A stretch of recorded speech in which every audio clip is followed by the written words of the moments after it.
Salut les amis de eSport TV, merci encore gars de la confiance renouvelée, merci de des likes, merci de des abonnés, merci également de baisser les commentaires, un plaisir renouvelé, chaque fois de partager des informations, un mbokki Sénégal fait fole Montenegro, 14 régions du Sénégal, à Nouvelle Cup, ñu ngi leen di jaajëfal ñi nekk également ci lal hôpital yi ci kër yi tëdd feebar yàlla na suñu borom fëgg seen bopp ngi wér ak jàmm ñi nga xam ne également ñu ngi ci kaso yi erreur judiciaire ak génn leen luñ deful yóbbu leen fa suñu borom génn leen fa dellu leen seen njaboot ñi dëddu àdduna suñu borom xel leen àjjana fi daw si gars yi te yéexe ñu on avance ensemble dans la magie de eSport TV, l'actualité en continu gars yi dañuy def point mercato aujourd'hui si gaynde yi nga xam ne également ñenn ñi dañoo am problème ak seen club maanaam amuñu temps de jeu ñenn ñi dañoo war a dem ñenn ñi seen club dafa wàcc deuxième division ak ñi nga xam ne aussi war nañ jugee sax fii Sénégal war a dem ci Europe yooyu yëpp dañ ko waxtaane mais d'abord gars yi tey li may image mooy lii na gars yi ci Guinée la xaw ci baccalauréat bi donc ci dàll benn xale bu jigéen gis nga la ñu fekk li nga xam ne mooy téléphone portable am donc lu foofu lu tolloo 85 et quelques téléphones portables la ñu jàpp 16 élèves jàpp nañ leen fa également ak yenn surveillants par rapport ak li nga xam ne moo jëm ci bac bi stade nag ne après Sadio l'été de tous les mouvements gis nga ñoom sax lan lañ def seen xët gu njëkk di waa stade wax ci nga xam ne mooy joueurs yi nga xam ne tey ñi war nañ fa jóge ñi war nañ dem feneen ak feneen donc loolu la ñu waxtaanee yéeni kaay bi di record ñëw ne journée décisive pour Pikine et Parcelles ñëw wax ci ki nga xam ne mooy Dan Ndoye nee na je ne ferme pas la porte au Sénégal ak AGEL Rufisque bi nga xam ne moom dafay accuser waa Casa Sport ak waa fédération Sadio Mané moom ki nga xam ne il quitte la Merzey pour la Bavière pendant ce temps gars yi li nga xam ne mooy mercato bi pour l'instant yi nga xam ne moo officiel joueurs yi gën a cher ci mercato bi ren jënd bi mooy Aurélien Tchouameni, Darwin Nunez, Erling Haaland, Federico Chiesa, Nuno Mendes gis nga Fabio Vieira, Brendan Aronson plutôt ñooñu la demee pendant ce temps ñoom Real de Madrid ñoom ñi ngi espérer d'ici 2 ans recruter ki nga xam ne nag mooy Erling Braut Haaland mooy d'ici 2004 parce que jàpp nañu moom mooy successeur désigné de Karim Benzema mi nga xam ne contrat am 2024 lay yam du côté de la Casa Blanca. Youri Tielemans nag gars yi moom gis ngeen actuellement lui il ne va pas prolonger du côté de Leicester club yu bëri nag yu mel ne Arsenal ñi koy topp moom nag nee na à défaut sax bu amul club boo xam ne doy na ko day toog fa nga xam ne mooy donc foofu noonu ci Leicester au moins bu mois de septembre bii ñu daal di nekk ki nga xam ne nag aussi mooy donc Riyad Mahrez bi nga xam ne donc moom aujourd'hui aussi day des fi nga xam ne mooy donc ci Manchester City ndax amul proposition donc 1 an de contrat moo ko desee donc Tielemans moom ci année bii septembre année bii nii moom la fa bëgg a jóge au pire des cas Leicester ki nga xam ne mooy nag Mahrez moom fin d'année bi ki nga xam ne nag moom mooy Eriksen moom club yu bëri ñu ngi koy courtiser plutôt mais moom il va rester du côté de Londres le joueur danois Eriksen et pendant ce temps aussi gars c'est la fin d'une autre ère d'un trio après trio bi nga xam ne moo nekkoon trio Suarez Neymar ak Messi am na trio Ronaldo Benzema Gareth Bale maintenant trio Sadio Mané Firmino Mohamed Salah moom tamit ère buy jeex la nga xam ne également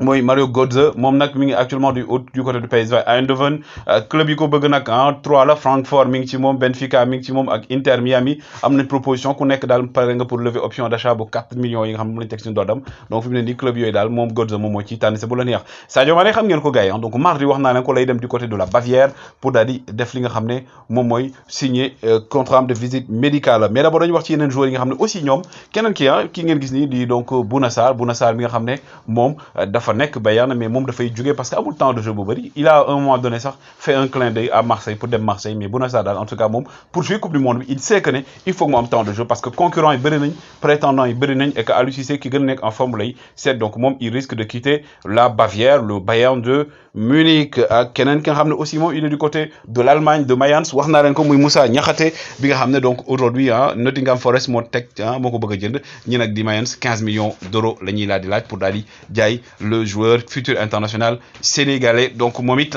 du club boobu kese mais Angleterre daal fi mu ne Nottingham Forest moo gën a manifesté wu pour daal di jël ki nga xam ne mooy donc kii di Moussa Niakhaté le défenseur longiligne de Mayence bi nga xam ne moom nekk na révélation année bii nii moom mi ne Sénégal daal mooy choix de këram moom la fas yéene ñëw pour jouer li nga xam ne mooy compétition yi ñuy war a amal yëpp ki nga xam ne mooy Ismaïla Sarr club yi nekk ci moom bëri na parce que kii di donc clubam Watford dafay wàcc donc Newcastle a ngi ci woon Crystal Palace Everton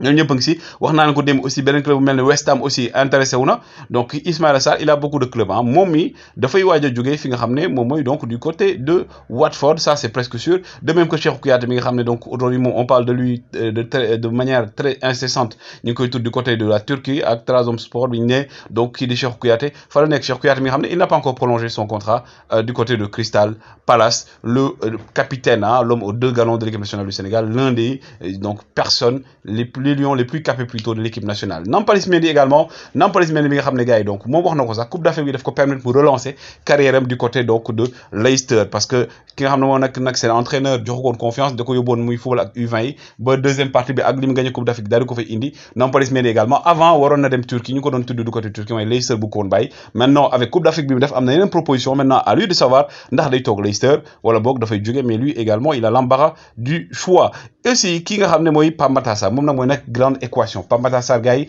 moom vous le savez il a signé officiellement depuis début de saison bi passé du côté de Tottenham mais gis ngeen plan Antonio Conte mi nga xam ne moom ba mu yegsee dafa def ay listam joueur mi mu war a jël ne Yves Bissouma bi nga xam ne donc c'est le milieu malien bi nga xam ne même profil la que Pape Matar Sarr mais moom avantage am mooy il est beaucoup plus physique en plus moo gën a miin li nga xam ne mooy Premier League donc Pape Matar Sarr aujourd'hui problème moom mooy temps de jeu est-ce que Pape Matar Sarr également jotul mu xool ndax day dem football yi club bu ñu ko prêt pour prêt mu am temps de jeu loolu daal la ñu xool sinon il risque d'avoir beaucoup de problèmes pendant ce temps aussi ki nga xam ne mooy Kalidou Koulibaly Juventus mi ngi insister Juventus de Turin selon Gazzetta dello Sport moom mooy seen priorité actuellement ci défense bi moom ak Demiral la ñuy wax Demiral mu ngi leen prolonger du côté de l'Atalanta mais aussi il y a d'autres clubs on parle du FC Barcelone on parle également des Blues de Chelsea mi nga xam ne aussi moom dafa misé woon ci Koundé selon les dernières informations peut-être mu dem Barcelone bu dem Barça donc la porte est ouverte pour Koulibaly Cagliari moom dañoo rompre à l'amiable contrat bi nga xam ne mooy bu kii di Keita Baldé Diaw nag Keita Baldé Diaw aussi contrat am dafa amoon benn option bu doon wax ne bu club bi wàccee deuxième division série B moom mën na fa jóge librement donc actuellement moom ñu ngi koy tudd du côté de la Turquie ñu ngi wax Galatasaray ñu ngi wax Beşiktaş ñu ngi wax également yeneen club ki nga xam ne mooy donc en Espagne sax ñu ngi ci wax kii di donc Keita Baldé Diaw moom nag il aura l'embarras du choix mais aussi na def choix boo xam ne dina ko permettre mu ñëw équipe nationale sinon c'est perdu d'avance ki nga xam ne aussi mooy l'un des défenseurs yoo xam ne gars yi du ñu wax ci moom lu bëri mais il est excellent muy Pape Abou Cissé le Longilien le Roc l'enfant de Pikine bi nga xam ne gars yi c'est un joueur boo xam ne aussi il est courtisé par plusieurs clubs ñu koy Angleterre ñu wax Italie ñu wax France et tout moom it il aura l'embarras du choix mais ce qui est sûr mooy que Pape Abou Cissé aujourd'hui veut mooy franchir beneen cap et dafa bëgg a jógee Grèce dem ci beneen championnat boo xam ne aussi championnat bu UP la mais surtout foo xam ne dina mën a jouer de Ligue des Champions wala compétition européenne Mbaye Diagne moom li ko Aliou Cissé wax leer na nee na ko Mbaye Diagne tu as 5 mois nga am pour prouver ma ne tu peux revenir au niveau de l'équipe nationale du Sénégal tu peux être également un attaquant boo xam ne da ngay dugal au niveau de l'équipe nationale du Sénégal Mbaye Diagne mi nga xam ne aujourd'hui aussi il doit se trouver un point de chute au niveau de Galatasaray mi ngi fa may quand même aussi donc moom mi s'il a l'opportunité de jouer plus de matchs moom mooy xool Mbaye Diagne aussi qui devra faire un choix très déterminant pour la suite de sa carrière bu bëggee évoluer également au niveau de l'équipe nationale du Sénégal Moussa Wagué blessure am moom xam ngeen ne Barça la nekk mais Barça da ko aloon PAOK il a eu des blessure la amul bu métti reprendre na entraînement yi ak équipe Barça mais bokkul si plan ki nga xam ne mooy Xavi donc aujourd'hui Moussa Wagué également war na trouver point de chute moom mu ne dafa bëgg a jouer coupe du monde bi ak coupe d'Afrique bi comme tout joueur donc actuellement la balle est dans son camp donc moom moo war a def li war chez club boo xam dina ko permettre aussi mu mën a fës club boo xam day am temps de jeu retrouver forme am peut-être que tey dina nekk également benn doublure du côté droit mais ki nga xam ne nag gars yi moom la ñëpp di xaar transfert am muy Saliou Gaïndé Ciss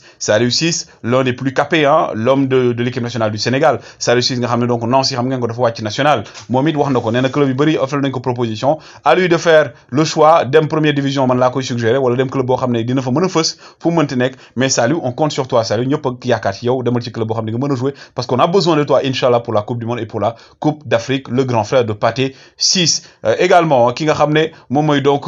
Mbaye Amady Niang aussi xam ngeen ko Mbaye Gaaf Niang laa ko tuddee parce que Mbaye Niang c'est un bon joueur mais Mbaye Niang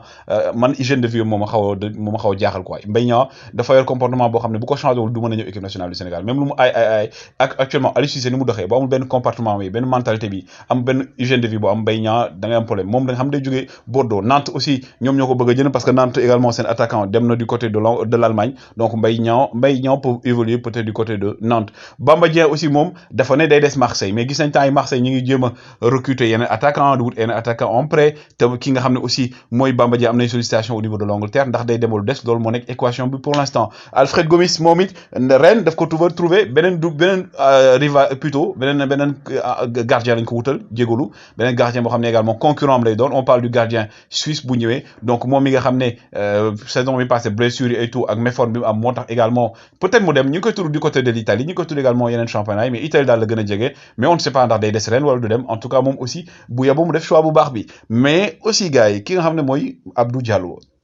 Abdou Diallo courtisé par Newcastle loolu la wax Abdou Diallo courtisé par Milan loolu la wax Abdou Diallo courtisé par Rennes loolu la wax donc Abdou Diallo aussi mom lim wax nee lim avec Paris Saint-Germain dina xol lan mo gën ci man parce que je veux avoir du temps de jeu pendant ce temps Idrissa Gana Gueye moom xam ngeen ko Idrissa Gana Gueye fi mu ne nii Paris Saint-Germain ñi ngi renforcer wu gis ngeen joueur bi ñuy jëndaat donc pour ñëw si milieu de terrain bi Fabi kii nga xam également saison bi passé gis ngeen fin saison bi il n'a pas beaucoup joué Idrissa Gana Gueye aussi Paris Saint-Germain bo amee option jaay ko da koy jaay peut-être aussi avec l'arrivée de Galtier ou de Zidane on ne sait pas dina am chance mais bo amee chance am na ko saisir parce qu'il ne doit pas se rater sinon il va rater sa saison et que du baax par rapport à Coupe d'Afrique et Coupe du Monde bi di ñëw aussi Sidi Sarr moom également comme je dis il est dans une courbe descendante Sidi Sarr un joueur exceptionnel mais comme je dis gars parfois il faut avoir les pieds sur terre parfois je dis que les joueurs loo il faut que encadrement bi baax il faut nga am ko xam dalay wax deug il faut nga am ko xam également day nek agent mais les gars ils font des mauvais choix par rapport ak ñaan sen agent wala ay conseiller parce que conseiller da nga koy jàng lu looy ñëw rek di lambatu nii nii comme on dit mais également gars Bouli Junior Sambou mom il va quitter le Jaraaf il va peut-être aller au niveau de l'étranger parce que saison bi mu def man je vois pas Bouli Junior Sambou rester du côté du Jaraaf et que gëwuma sax Jaraaf dina ko bàyyi mu toog parce que Jaraaf day bëgg jox ko chance mu dem feneen sauf si mom mu bëgg jouer li nga xam moy compétition africaine yi et il ne peut pas le jouer parce que Jaraaf nekku ci haut du classement bi donc Bouli Junior Sambou il va quitter Ngagne Fall on en parle peu mais également moom mooy co-meilleur buteur ak Bouli Junior Sambou le joueur de Génération Foot moom soit il va aller du côté de Metz parce que Génération Foot dafa am partenariat ak Metz peut-être mu dem beneen club mais ki nga xamné moy Mbaye Fall donc Ngagne Fall plutôt Ngagne Fall il est excellent c'est un joueur excellent bo xamné il a du talent et tout donc joueur locaux aussi dañ leen di bàyyi xel lui aussi je le vois évoluer l'année prochaine inchallah ci championnat yi européen yi et c'est ce qu'on lui souhaite parce que aussi liggéey nako ak championnat local bi Lamine Diadjou wala Lamine Diédhiou comme vous voulez Lamine Diadjou mi nga xamné actuellement il a été sélectionné avec l'équipe nationale locale mais c'est un Gambien d'origine mën na jouer pour Gambie mën na jouer pour l'équipe nationale du Sénégal moom avec saison bi mu def dina metti mu tok sauf si Casa Sport jox ko proposition bu baax parce que ñom dañuy jouer déwén Ligue des Champions yi donc dañ ja jouer phase yi en tout cas mais Lamine Diadjou gars yi bokk de joueurs yo xamné révélation là et lui mercato bi aussi il sera agité bu demul dina ma jaaxal Lamine Diadjou bu demul dina ma jaaxal mais ki nga xam nak moy def gars yi ci sauce bi moy ki nga xam moy Pape Ousmane Sakho gars yi Simba FC la nek trajectoire bu graw la boy bi yor dem na Europe ñëwaat donc jambar la jaar taille moko xawone poser problème mais gars yi il mérite d'avoir un club en Europe de monnayer son talent ñëw équipe nationale du Sénégal que ce soit maintenant ou après mais c'est un joueur talentueux li ma koy wax rek moy sa way garde les pieds sur terre soit très humble ubbil nit ñi sa porte mais également travaille ton image et ta communication gars yi loolu laa koy wax gars yi c'était les informations joxe leen seen xalaat am na joueurs yoo xam nag mënuñu leen tudd parce que mënuñu tudd ñëpp joxe leen seen avis comment voyez le mercato des Lions woy leen di like woy leen di abonné jaa ngeen jëf